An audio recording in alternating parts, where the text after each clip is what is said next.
ഞാനിത് പറയാൻ പോകുന്ന വിഷയം ദാമ്പത്യ ജീവിതം തകരാനുള്ള കാരണങ്ങളെക്കുറിച്ചാണ്. പ്രധാന കാരണങ്ങൾ ഞാൻ പറയാം. പരസ്പര വിശ്വാസമില്ലായ്മ, പരസ്പര സ്നേഹമില്ലായ്മ,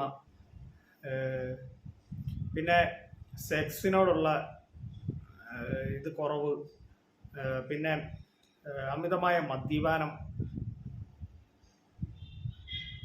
അങ്ങനെ ഒരുപാട് കാര്യങ്ങളുണ്ട്.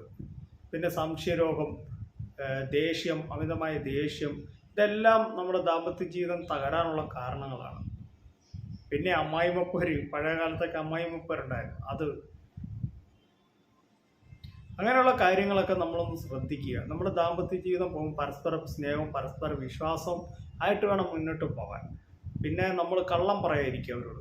ഇപ്പം ഭാര്യയാണെങ്കിലും ഭർത്താവാണ്, പരസ്പരം എല്ലാ കാര്യങ്ങളും ഫ്രണ്ട്സിനെ പോലെ നിങ്ങൾ ഷെയർ ചെയ്യുവാണെങ്കിൽ നിങ്ങളുടെ ദാമ്പത്യ ജീവിതം മുന്നോട്ട് പോകും. എല്ലാ കാര്യവും പരസ്പര സ്നേഹത്തോടെ, ഇപ്പോൾ എല്ലാ കാര്യങ്ങളും തുറന്നു പറയും ഭാര്യയും ഭർത്താവും. അവരുടെ മനസ്സിലൊന്നും വെക്കാതെ എല്ലാം ഒരു കൂട്ടുകാരെ പോലെ നിങ്ങൾ ഈ ഇതുപോലെ ഒന്ന് പെരുമാറി നോക്കും. നിങ്ങളുടെ ദാമ്പത്യ ജീവിതം മുന്നോട്ട് പോകും. നമ്മൾ ഈ കള്ളത്തരം കാണിക്കുമ്പോൾ കൂടുതലും അത് അകലാനുള്ള കാരണം. അല്ലെങ്കിൽ നമ്മൾ അവരോടുള്ള വിശ്വാസം ഇല്ലായ്മ ആവും. നമ്മൾ വിശ്വാസക്കുറവും ആയിട്ട് തോന്നുമ്പം ദാമ്പത്യ ജീവിതം തകരും.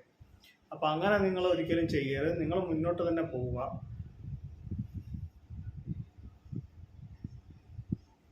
പിന്നെ നമ്മൾ പറയുന്നത് അമിതമായ മദ്യപാനം മൂലം ഒരുപാട് ജീവിതങ്ങൾ തകർന്നിട്ടുണ്ട്.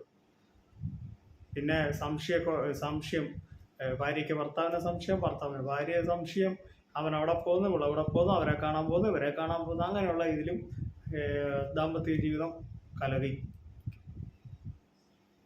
അപ്പം നിങ്ങൾ ദാമ്പത്യ ജീവിതത്തിൽ നിന്ന് നിങ്ങൾ നല്ല രീതിയിൽ പരസ്പര വിശ്വാസത്തോടെയും പരസ്പര സ്നേഹത്തോടെയും പരസ്പരം മനസ്സിലാക്കി മുന്നോട്ട് നയിക്കുക. അപ്പോൾ എൻ്റെ ഈ കൊച്ചു വീഡിയോയുടെ അവസാനിക്കുകയാണ്. നിങ്ങൾക്ക് ഇഷ്ടമായെങ്കിൽ വീഡിയോ ലൈക്ക് ചെയ്യുക, ഷെയർ ചെയ്യുക, എൻ്റെ channel subscribe. Thank you. By.